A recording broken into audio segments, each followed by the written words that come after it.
Muy buenos días para todos nuestros queridos oyentes en este domingo 2 de marzo del año 2025.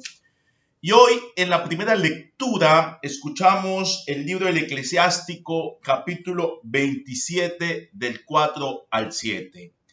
Y es un texto donde nos dice lo siguiente: cuando se agita la criba quedan los desechos. Así cuando la persona habla, se descubren sus defectos. ¿Cómo entender esa frase hoy que el libro del Eclesiástico nos habla en nuestra vida en el año 2025? La pregunta que el texto nos hace es la siguiente: ¿alguna vez has insultado a alguien con ira? Tal vez a tu pareja, tal vez a la persona que amas. ¿Qué tanto la has herido con tus palabras? Por eso el texto nos recuerda que muchas veces tal vez somos de las personas que en alguna pelea con una persona, con un amigo, con nuestra pareja, queremos decirle palabras hirientes. Por eso el texto te va a hacer una pregunta: ¿qué tal eres tú para dominar tu cólera? Si la dominas bien o te dejas llevar por la cólera cuando entras en una discusión, cuando entras en una situación acalorada con una persona, con tu familia. Por eso hoy piensa en lo siguiente: muchas veces intentamos herir a las personas con nuestras palabras. Y es ahí lo que el texto está diciendo. Uno descubre a las personas a través de las palabras que emiten, a través de las palabras que dicen. Por eso las palabras solo hacen daño solo cuando importa quién las dice. Las palabras te hacen daño cuando te las dice tu hijo a la mamá. Las palabras hacen daño cuando el esposo insulta a la esposa. Las palabras hacen daño cuando la mamá trata mal a sus hijos. Por eso hoy el texto nos hace una invitación muy bonita y es: aprende a frenar las discusiones. Y que ese sea nuestro primer propósito. Aprende a frenar las discusiones. Aprende a frenar las malas palabras en tu vida. Por eso que hoy ese sea nuestro primer propósito, por favor. El segundo propósito nos lo regala la carta de Pablo a los Corintios, a la primera carta de Pablo a los Corintios, capítulo 15, versículo del 54 al 58. Y es un texto donde nos sigue hablando acerca de la resurrección. Por ejemplo, Pablo dice lo siguiente: cuando esto corruptible se vista de incorrupción y esto mortal se vista de inmortalidad. Pablo está hablando acerca del tema de la resurrección y el tema de la muerte. ¿Y cómo entenderlo hoy en nuestra vida? Una vez un turista americano se fue para Egipto porque le habían dicho que había un hombre muy sabio.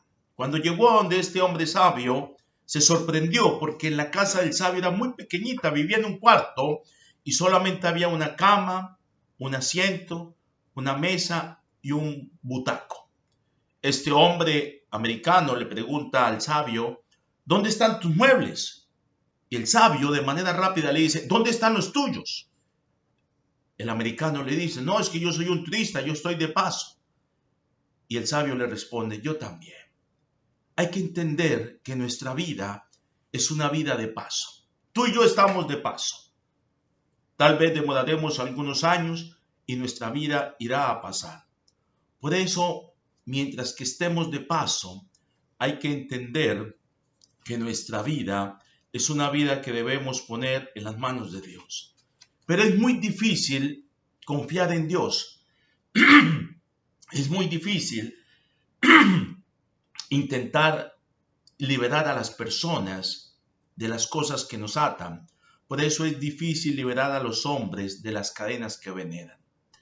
Hoy veneramos cadenas, hoy somos esclavos de muchas cosas. Y es muy difícil que Dios te liberte. Es muy difícil entender las cosas de Dios. Es muy difícil entender la resurrección cuando en tu vida hay cadenas que te hacen esclavo, y no solamente hay cadenas en tu vida, sino que las veneras, las adoras. Piensas que tu vida sin ellas no puedes vivir. Por eso el texto nos invita a algo: a esperar en Dios.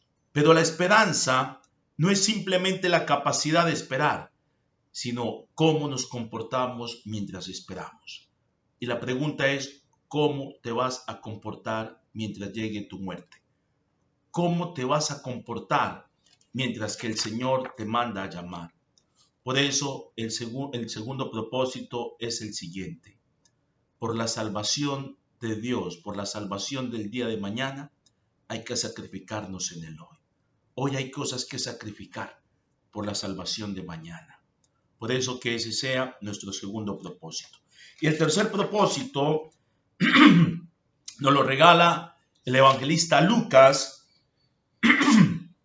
capítulo 6, versículo 39 al 45. Y es ese texto famosísimo que todos conocemos, que dice que antes de juzgar a tu hermano, sácate de la viga que tienes en el ojo para que puedas juzgar a tu hermano. ¿Y cómo entender hoy eso en nuestra vida? El texto te hace una pregunta. ¿Qué tal eres tú para autocriticarte? ¿Qué tal eres tú para evaluar tus errores, tus virtudes? ¿Qué tal eres tú para eso? Por eso, Teresa de Calcuta tenía una frase muy bonita. Si juzgas a la gente, no tienes tiempo para amarla. Hay que evitar juzgar a las personas.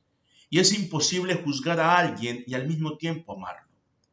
Por eso, el texto lo que nos está diciendo es, hay que evitar el juzgar a los demás. Quien juzga su vida es porque no es feliz con la suya. ¿Tú por qué tienes que juzgar la vida del otro?